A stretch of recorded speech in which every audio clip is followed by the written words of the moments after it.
You mentioned that you have an 8-month-old little girl who's crawling and into everything and pulling herself up on furniture, and that's good. She's doing all of the things that she should be doing at this point, meeting developmental milestones.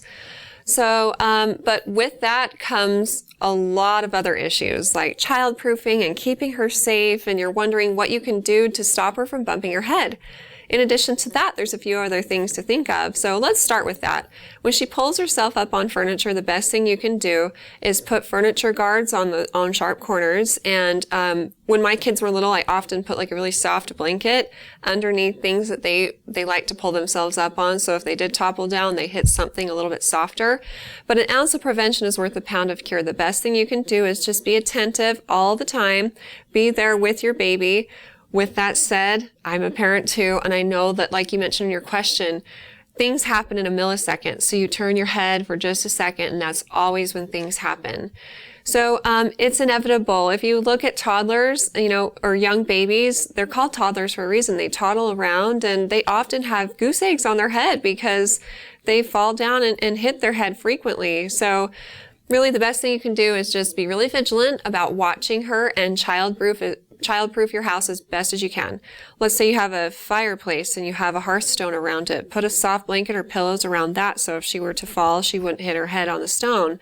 Like we mentioned, furniture guards are good. Also think about heavy furniture that you have at your house. TVs, large entertainment centers, dressers, all of those things have been known to topple over and injure or even be fatal to small children. So anchor large furniture to the wall. Make sure that everything's secured in place. Avoid using tablecloths or placemats because babies, when they start pulling themselves up on things, if they pull on that, it, for one, makes them slip. And then if anything was on the table, then it gets pulled off onto them. Be alert and aware about what you're putting in your baby's reach because until this point, you probably haven't had to think much about that. But keep everything out of reach that might be a potential choking hazard, sharp objects, glass, heavy things that are on tables that she might pull over and pull onto herself. Another thing is she starts to get a little bit taller when you're cooking. Be alert and attentive if you have something on the stove because toddlers have been known to come over and either touch the unit or pull pots of boiling water or liquid onto them and be burned severely. So it's good to start thinking about these things as she's beginning to get older and more mobile. There's also things like matches, knives, chemicals. You need to keep all of those out of your baby's reach and put cabinet locks on. Also put covers over your outlets. And if you have the right type of stove, you can put even stove covers on the different units, and that can prevent babies from being burned when they begin reaching up that high. Windows are also another hazard. Keep your baby's crib away from windows. Keep large furniture away from windows so that they can't crawl up and then get up to the window. And also go around your house and look and see where all of the blind cords are. And if they're not already really high, then you might need to adjust those. Set them up high or cut them so that they're not within your child's reach because those have also been known to cause harm to children. Then, of course, there's stairs. Those are an obvious risk to a child. So make sure that you have gates at all stairs. And if you have slats in the railings and they're greater than 4 inches, then stuff them with something or figure out a way to baby-proof that as well so that they can't slip through. Another good idea is to take a CPR class. Both you and your husband should go to one and learn the basics of CPR, the Heimlich maneuver, all of those types of things, so that heaven forbid one of those situations arises, you know how to respond. Another thing to think about is grocery shopping.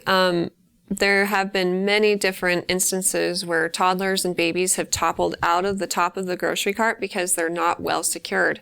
And there's even been situations where older siblings do what I call cart surfing. They're on the side holding onto it and it topples over and the baby falls out with them. So just some things to think about. Many accidents are preventable, but not all. So do your best to baby-proof your house. Be attentive and alert with your children at all times. And like I had a son that was out of control, and I honestly was so happy when he turned 1 and when he turned 2 and when he turned 3, because every time he had a birthday, it means that we'd survived another year. He required my constant attention from like 8 months till about 24 months. And he did many death-defying things and, man, made my heart race a few times. But again, as long as you're attentive, then there's a lot of accidents that you will be able to prevent. But again, not all. If and when accidents do happen, call your pediatrician if your little one is showing symptoms that you're concerned about, and they'll be able to give you the best advice about whether or not further investigation or treatment is necessary. And then, of course, if their injuries are pretty obvious, you know they need help, seek immediate medical attention. Good luck with everything, and if you have more questions for me in the future, please feel free to ask them on our Facebook page at facebook.com/Intermountain Moms, and recommend us to your friends and family too.